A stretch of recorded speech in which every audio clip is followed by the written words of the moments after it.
Practical tips to saving money. For most millennials, the hardest thing seems to be the ability to save money.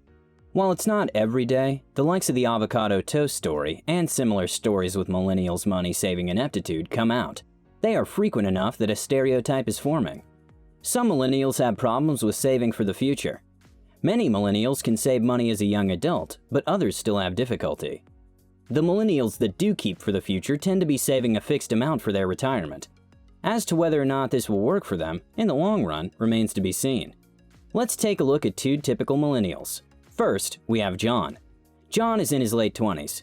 John isn't saving for retirement. John's trying to live life to its fullest and experience as much as he can. Now, let's look at Kevin. Kevin is a lot like John. He's the same age and makes around the same amount. But unlike John, Kevin takes a conscientious effort every day to save money and put those savings towards his retirement. Let's look at John and Kevin's spending habits to see where they differ and how that affects them financially. One of the earliest life lessons that Kevin learned was how to cook. By being able to cook, Kevin can save money. For example, when John is hungry, he tends to eat out instead of cooking. On a typical day, John may spend roughly $15 on lunch and $25 on dinner. In comparison to the $40 that John spent on just 2 meals, Kevin may have spent that same amount on ingredients and made 5 times the number of meals. Of course, these numbers can change. If John has expensive tastes, that $40 he spends each day on meals can explode to $60 or $70. But by using the same amount of money, Kevin can make even more meals than you would think.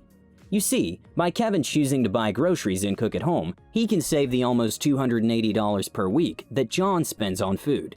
Before Kevin ever goes shopping, he will write a list of everything that he needs, and while he is shopping, Kevin makes sure to stick to his list. Before going grocery shopping, Kevin will make sure he eats something, because he knows having a satisfied stomach allows him to keep his list even amongst all of the delicious temptations at the grocery store. In contrast, John will go to the grocery store hungry, and he'll not make a list trusting that he can remember everything that he needs. By going to the grocery store hungry, John is far more tempted by the food available there. Since John doesn't have a physical list, he's essentially making a list up as he goes. John is really into buying name brands, while Kevin doesn't care all that much.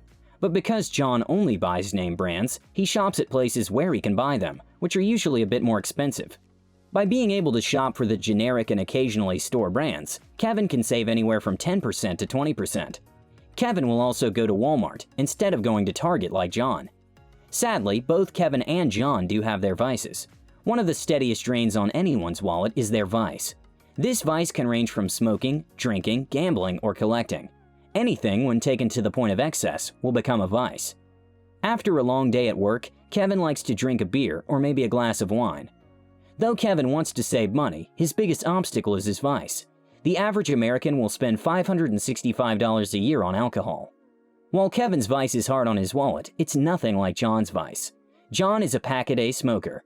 By smoking a pack a day, John will spend $2,011 a year on his vice.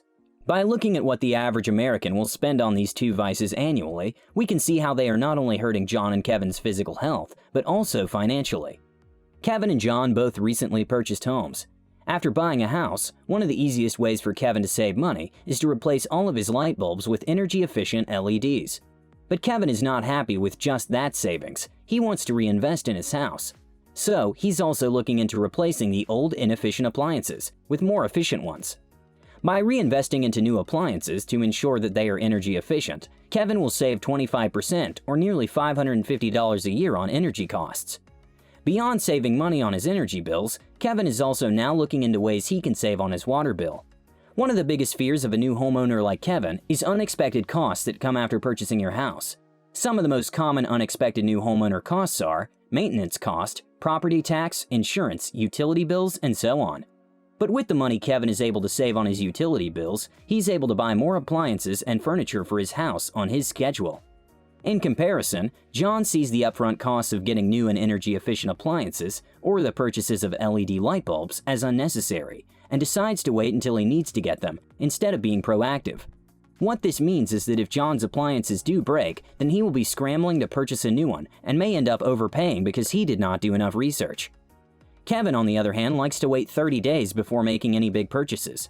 By waiting 30 days, this gives him the adequate time he needs to think through whether he needs the item or not, and if so, where to find the best possible deal. This means that Kevin sits down and considers if this purchase matches all his current needs, at a price that he can afford. One of the biggest drains on any newly independent young adult's wallet is an impulse buy. For John and many people, the old adage of money burning holes in my pockets is true. But by waiting those 30 days, Kevin will also be able to plan his purchase. This means that instead of cramming that entire purchase on credit cards, which John does quite often, Kevin can gather enough cash, together with his savings, to make payment for items he needs. By practicing these money-saving tips, Kevin can squeeze more out of his paycheck. While in comparison, John sometimes still has to go back to his parents and ask if he can borrow some money. Many of these tips can be tedious to enact at first, but after a while they become second nature. Thank you guys so much for watching. Like, subscribe, and I'll see you in the next one.